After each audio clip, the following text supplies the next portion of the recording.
ក្រុមហ៊ុន 7NG ត្រូវបានគេលាតត្រដាងថាបានធ្វើស៊ីដីស្របច្បាប់របស់អង្គការស្រីចន្ទធូទំហំ144ហិកតាដែលគិតជាសាច់ប្រាក់សរុបប្រមាណ100លានដុល្លារថ្មីនេះគេឃើញមានការបិទសេចក្តីជូនដំណឹងផ្សេងទៅកាន់លោកឪពុកបង្កើតរបស់លោកអង្គការស្រីចន្ទធូគឺលោកស្រីសុធារួមទាំងបានបិទរូបរបស់ប្រមុខថ្នាក់ដឹកនាំនៅលើរបងដីមួយកន្លែងនៅទល់មុខប៉ុស្តិ៍នគរបាលរដ្ឋបាលសង្កាត់អរិយខ្សាត់ក្រុងអរិយខ្សាត់ខេត្តកណ្ដាលដែលគេស្គាល់ថាដីនោះជាដីរបស់ក្រុមគ្រួសារអង្គការស្រីចន្ទធូបង្កឲ្យមានការចាប់អារម្មណ៍និងវិញែកពីសំណាក់មហាជនថាបញ្ហានេះកើតឡើងដោយសារតែចំនួនផ្ទៃក្នុងនៃក្រុមហ៊ុន 7NG ដោយយោងលើសេចក្តីជូនដំណឹងរបស់លោកអង្គការស្រីចន្ទធូសូមគោរពជូនលោកឪពុកស្រីសុធាដែលមានកម្មវត្ថុហាមឈូសឆាយរុះរើបំផ្លិចបំផ្លាញដែលជារបស់កសិដ្ឋាន i7 Ranch ដែលខ្ញុំបានទទួលជាអំណោយនឹងការទូទាត់ជាសាច់ប្រាក់ជូនចំពោះលោកឪពុកស្រីសុធារួចរាល់កន្លងមកហើយដែលមានទីតាំងស្ថិតនៅក្នុងភូមិព្រៃចាស់ភូមិសន្លងភូមិសេដាឃុំវិហារសួរស្រុកសាច់កណ្ដាលខេត្តកណ្ដាលចាប់ពីថ្ងៃទី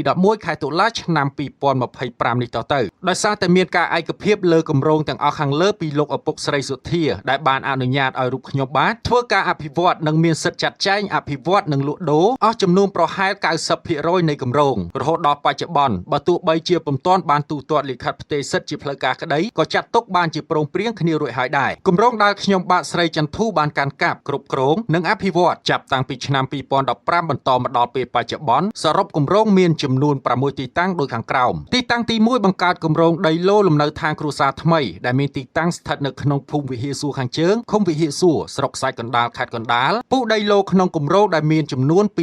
2114ឡូស្មើទំហំដីសរុបប្រមាណ44ហិកតាទី2បង្កើតគម្រោងដីឡូ Orange Sky Zone B ដែលមានទីតាំងស្ថិតនៅក្នុងភូមិព្រៃចាស់ឃុំវិហារសួរស្រុកសាច់កណ្ដាលខេត្តកណ្ដាលពូដីឡូក្នុងគម្រោងដែលមានចំនួន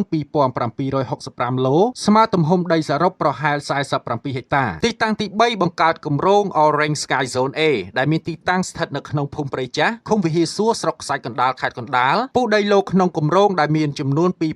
2269ឡូស្មើទំហំដីសរុប91ហិកតាទីតាំងទី4ដីនិងអគារស្ថិតនៅចំណុចការិយាល័យត្រីកោណខ្ញុំបាទដែលជាកូនបានទិញពីលោកឪពុកដោយផ្ទាល់ដោយបានទូទាត់លុយសរុបជូនលោកឪពុកអស់ប្រហែល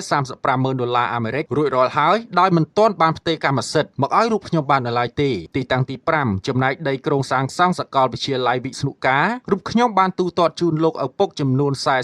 $479,000អាមេរិកជាដីដែលលោកឪពុកស្រីសុធាយល់ព្រមឯកភាពលើគម្រោងសាងសង់សាកលវិទ្យាល័យវិស្ណុការដោយលោកឪពុកបានឲ្យរូបខ្ញុំបាទដែលជាកូនហើយរូបខ្ញុំបាទក៏បានរៀបចំចាក់ដីធ្វើរបងរបាបុកគ្រឹះក្រុងពេលីដើម្បីក្រុងនឹងសាងសង់តាមផែនការអភិវឌ្ឍផងដែរទីតាំងទី6សម្រាប់ទីតាំងដីនៅច្រកទ្វារទី1ចូលពីផ្លូវជាតិលេខ8ទល់មុខរោងចក្រ 7FTD ភូមិព្រៃចាស់ឃុំវិហារសួរស្រុកសាច់កណ្ដាលខេត្តកណ្ដាលដោយសារតែមានការឯកភាពលើគម្រោងទាំងអស់ខាងលើលោកឪពុកស្រីសុធាដែលបានអនុញ្ញាតឲ្យរូបខ្ញុំបាទធ្វើការអភិវឌ្ឍនិងមានសិទ្ធិចាត់ចែងអភិវឌ្ឍនិងលក់ដូរអស់ចំនួនប្រហែល 90% នៃគម្រោងរហូតដល់បច្ចុប្បន្នបើទោះបីជាពុំទាន់បានទទួលលិខិតផ្ទេរសិទ្ធិជាផ្លូវការយ៉ាងណាក្តីក៏ចាត់ទុកថាបានព្រមព្រៀងគ្នារួចហើយដែរអាស្រ័យដោយបានជម្រាបជូនខាងលើសូមលោកឪពុកស្រីសុធាអនុវត្តដោយយោងទៅលើទស្សពិតរាជធម៌និងពាក្យសច្ចៈដែលបានទទួលប្រាក់គ្រប់ចំនួនពីខ្ញុំបាទកន្លងមកហើយត្រូវដោះស្រាយសំណងនៃការខូចខាតទាំងឡាយណាជូនដល់ខ្ញុំបាទវិញ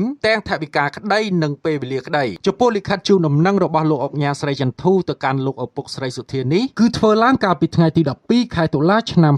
2025ថ្មីនេះពាក់ព័ន្ធជាមួយនឹងព័ត៌មានលម្អិតយ៉ាងណាក្តីអង្គភាពសារព័ត៌មានយើងនឹងខិតខំស្រាវជ្រាវបន្ថែមសម្ភាសសួរនាំអ្នកដែលពាក់ព័ន្ធនិងស្វាគមន៍រកការបំភ្លឺពីអ្នកដែលពាក់ព័ន្ធរៀងរាល់ម៉ោងធ្វើការ